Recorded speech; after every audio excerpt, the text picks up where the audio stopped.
తిరుమల లడ్డీ కల్తీ వ్యవహారంలో నిజాలు బయటకు వస్తున్న సమయంలో కూటమి ప్రభుత్వం డైవర్ట్ పాలిటిక్స్ చేస్తోందని మాజీ ఎమ్మెల్యే గడికోట శ్రీకాంత్ రెడ్డి మండిపడ్డారు.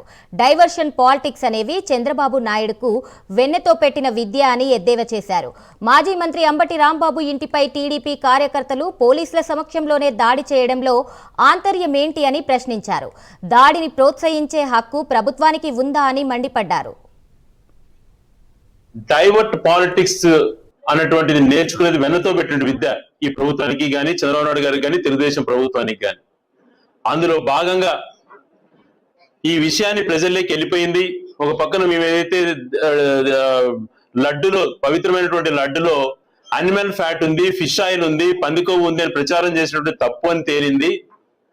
మరొక పక్కన మిగిలిన అంశాలు కూడా ఏదైతే వాళ్ళు ఎన్నికల్లో హామీలు ఇచ్చేటన్ని నెరవేర్చేటివన్నీ కూడా పక్కకు పోయాయి. ప్రజలు ఇవన్నిటినీ కూడా అసహించుకుంటున్నారనే భావనలో ఏదో ఒక రకంగా డైవర్ట్ చేయాలా అని చెప్పి నిన్న కాపు నేత అయినటువంటి అంబటి రాంబాబు పైన విచక్షణారహితంగా దాడి చేయటం. దాడి చేసేటువంటి సమయాన్నే దాడి జరగక మునిపే పోలీసులకు ఇంటిమేషన్ వచ్చింది. పోలీసులు వెళ్ళారు. పోలీసులు వచ్చినా కూడా అదనపు బలగాలు తిరిగినా కూడా వేల మంది అక్కడికి వెళ్ళి